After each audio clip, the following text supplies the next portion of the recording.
पक्षी अगर इस पे आके बैठ गया तो कोई दिक्कत नहीं, करंट नहीं मारेगा। बंदर उंदर को मार देता है करंट, एगो दूसरा बैठा दे, लग जाएगा, मर जाएगा। सांप वगैरह सब है, सबकी कहानी खत्म। किसी भी करंट को फ्लो करने के लिए दो चीजों को जरूरत, डिफरेंस वोल्टेज डिफरेंस, विभवांतर। देखिए जैसे एक तार है, इसका वोल्टेज है 440, एगो इसका वोल्टेज है 200। दोनों में वोल्टेज में डिफरेंस है कि नहीं? इसी को कहेंगे potential difference.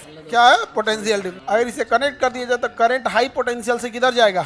Low potential. High potential से लो पोटेंशियल। और जब तक पोटेंशियल में डिफरेंस नहीं होगा तब तक करंट नहीं मारेगा। इसीलिए पक्षी अगर इस पे आके बैठ गया तो कोई दिक्कत नहीं। अगर पक्षी यहाँ आके बैठ गया, इसे कैसे बनता है, इसका ठोड़ बड़ा हो गया है, बैठ गया इस पे, इसको कितना पोटेंशियल मिल रहा है? करंट मारेगा। करंट फ्लो करने के लिए पोटेंशियल डिफरेंस होना जरूरी। अगर इसका पंखिया इस पे टच हो गया ले भैया, इसका पोटेंशियल डिफरेंस आ गया, समझा गया, मार देगा। अच्छा, अगर इसका पंखिया इधर नहीं भी आया, एगो दूसर यहाँ तोता बैठा है, दूसर तोता यहाँ पे, दूसर तोता बैठा लग रहा है, एगो दूसर बैठा दीजिए, आई दोनों आपस में काटा कुटी कर ले। अगर ये काटा कुटी किया था, पोटेंशियल डिफरेंस लग जाएगा, मर जाएगा। ये सबको नहीं मार पाता, लेकिन बंदर उंदर को मार देता है करंट, क्योंकि वो ठीक ठाक जा रहा होता है, लेकिन पोछिया रख देता है, जहाँ पोछ रखेगा दूसरी जगह मार देगा। सांप वगैरह सब है, सब एक के तरह पे लपटिया के चलेगा तो दिक्कत नहीं है। जहाँ दूसरे में पोटेंशियल डिफरेंस आएगा, कहानी खत्म। किसी भी करंट को फ्लो करने के लिए दो चीजों को जरूरत होती है, एक पोटेंशियल डिफरेंस होना जरूरी है, दूसरा आपको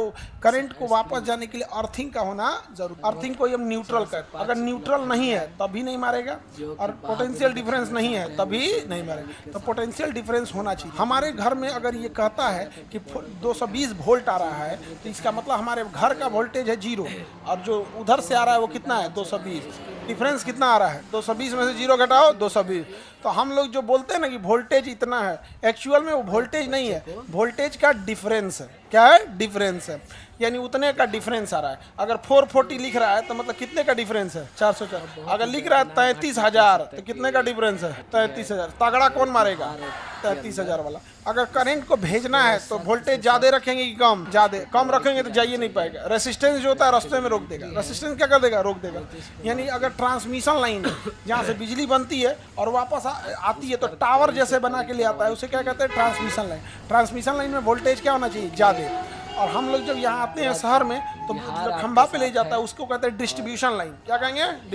उससे 440 देता है। कितना देता है? 440 देता है। उसमें झमेला नहीं, मतलब मारने के लिए तो जान ले लेगा सब, लेकिन पावर की अगर बात करें तो ट्रेन और नहीं चलाता। ट्रेन कितना पे चलाता है? और उस पर लिखा रहेगा, पढ़ना ना, उस पर 33,000 वोल्ट और वेरी डेंजर। मर्जी तो हमरे ऐसा हो जी तो बना के डेंजर लिखा रहता ना, कंकाल खोपड़ी। उसके कहने का मतलब है कि अगर आगे बढ़े, पोटेंशियल डिफरेंस समझ में आ रहा है। अब मान के चलिए अगर पानी में कहीं करंट उतर गया और आप आ रहे हैं, अब मार देगा पोटेंशियल डिफरेंस। उसमें कुछ संकोच मत कीजिएगा, दिमाग नहीं लगाना है, मार देगा पोटेंशियल डिफरेंस। बिजली जो होता है ना, कई बार गिरता है तो दोनों पैरवा सटा लेना चाहिए। दोनों पैरवा का पोटेंशियल डिफरेंस क्या रहे? और सर को नीचे झुक